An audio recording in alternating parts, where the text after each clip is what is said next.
Namaste and hello, this is your Sanskrit instructor welcoming you back into lesson number 17, and we will be continuing writing out the compound consonants. So in the last video, we finished writing out ng, and we were discussing that this compound is found in the word Ganga. Notice the nga in Ganga is there. So now we're going to move on to Jia. So the way to draw Jia is you start out with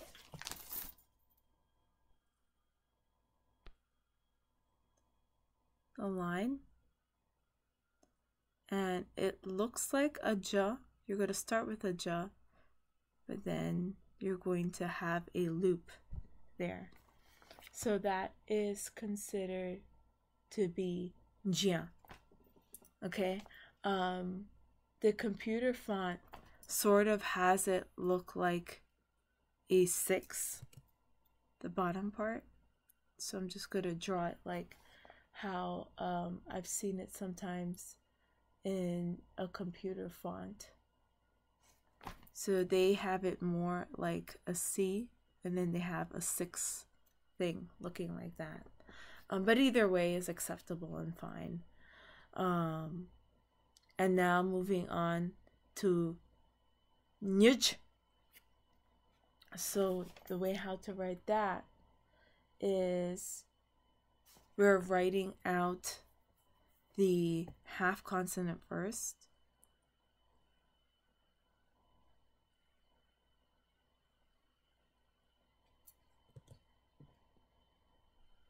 And after writing the half consonant, then we're going to write the ja underneath it. So that's nyj. It's just like one on top of each other. Then dia, if I could undo this, ignore the spelling so you could see it. Dia. The way how we can do that is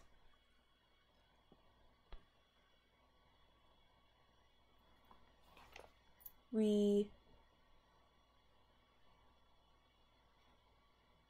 write ta.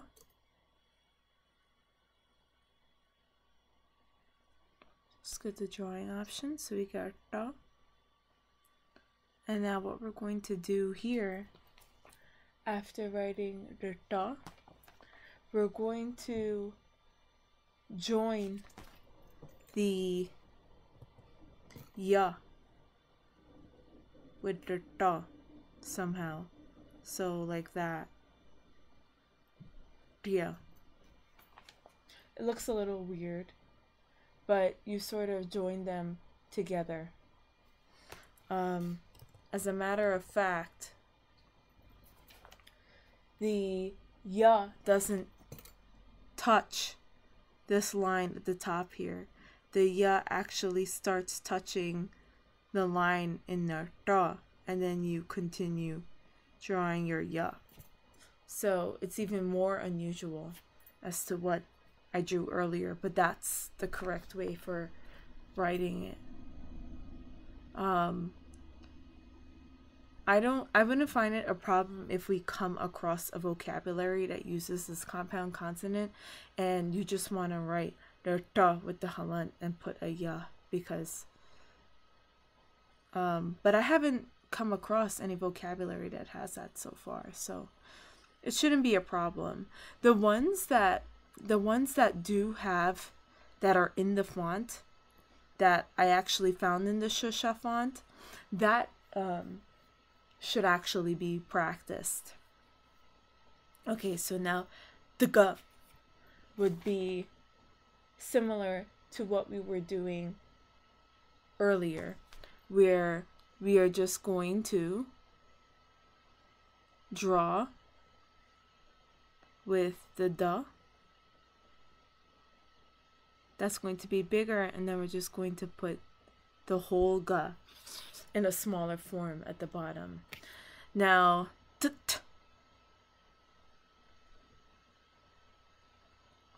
it's just a th with a line across of it. And dia. So this would be popular in the word vidya, which means knowledge.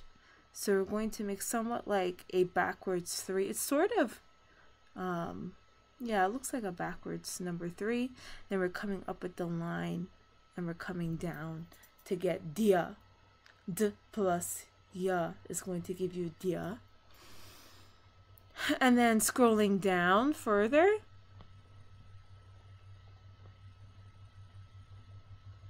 we have d. So this would be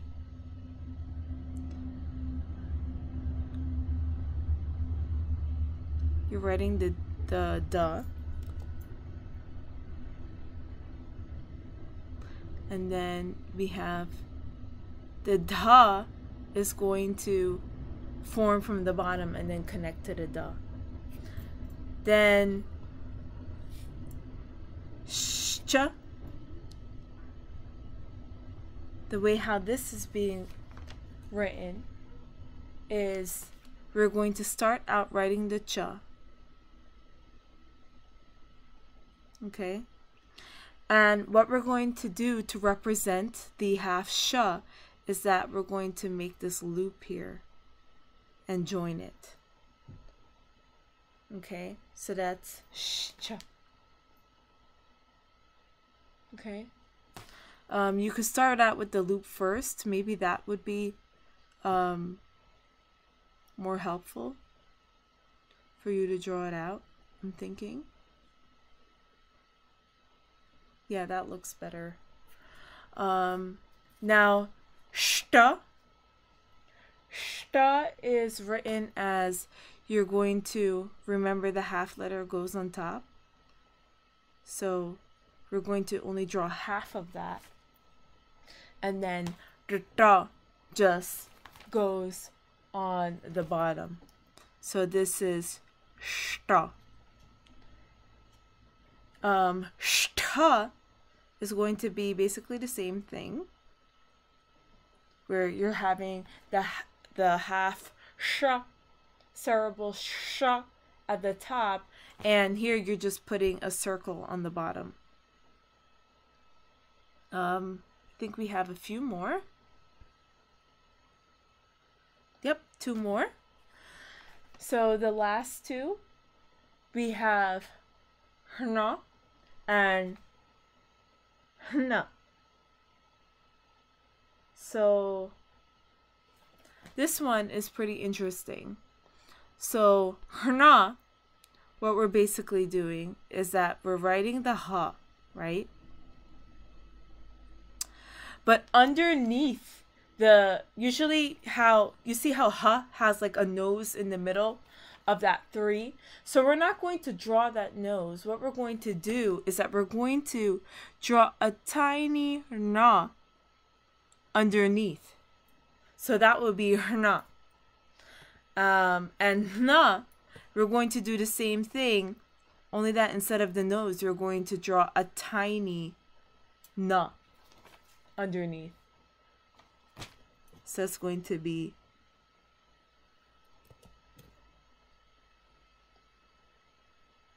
hna.